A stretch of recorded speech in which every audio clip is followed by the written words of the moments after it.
Welcome back. When it comes to the next generation of artificial intelligence, Canada may be slow to adapt, and that comes at a cost. Here's a look by the numbers.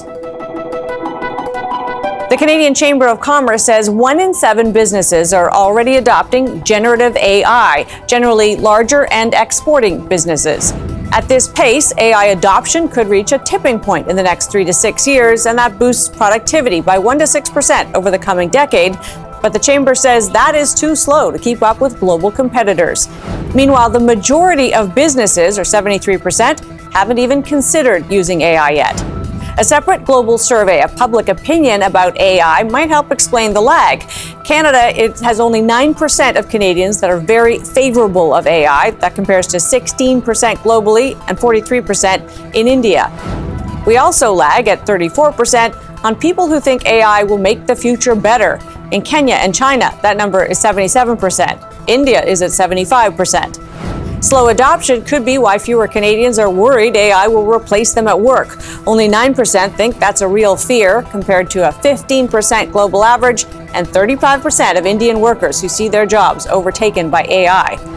One of the key differences is around who is best to regulate AI. Globally, most people think tech companies should do it, followed by 35% who think government is right for it.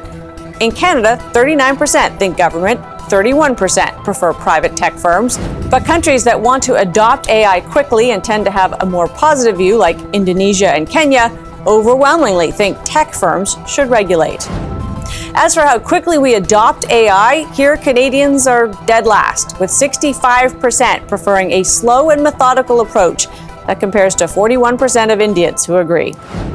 Those perceptions of AI not only hold back our adoption of new technology, but because they lag our peers, they may set us up for failure.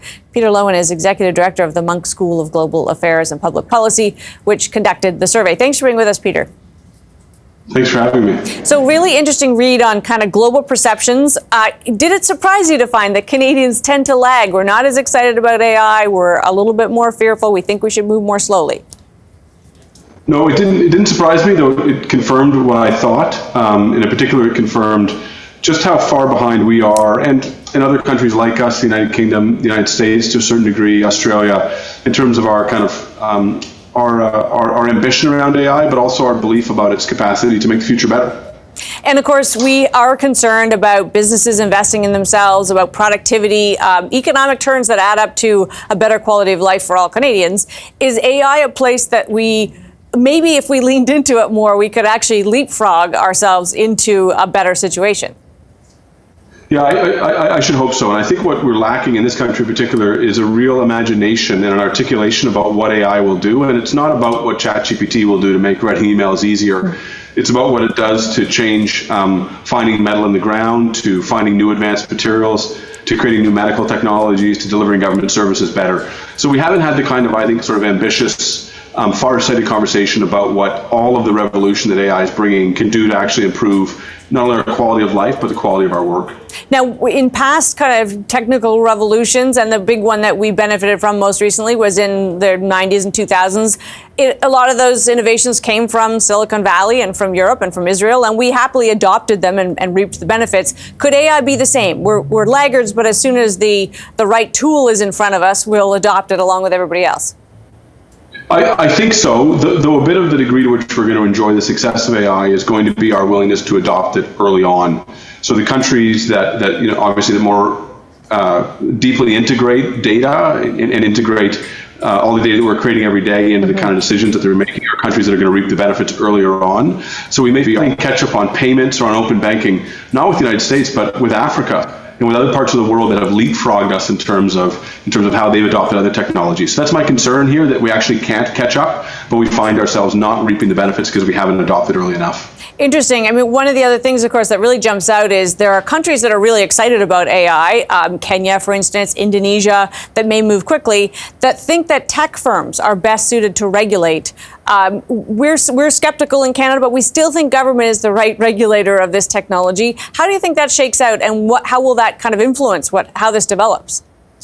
Yeah, I think that's a great thing you've highlighted. One of the big differences we see is that in the developing world, in South Asia and Southeast Asia and Africa, there's a willingness to have multiple actors be involved in the regulation of AI, whereas here in Canada, there's actually not a lot of faith that government should regulate it, but government's the place that people turn to the most. So these are really complex problems that are going to be arisen from AI and from its applications, and you need a lot of actors at the table to actually wrestle down the downsides of it. And we don't sort of have this view that actually tech companies, compared to other countries, we don't have the view that tech companies have a role, that universities have a role, that other groups have a role in regulation. And in fact, I think we should, and I hope we would.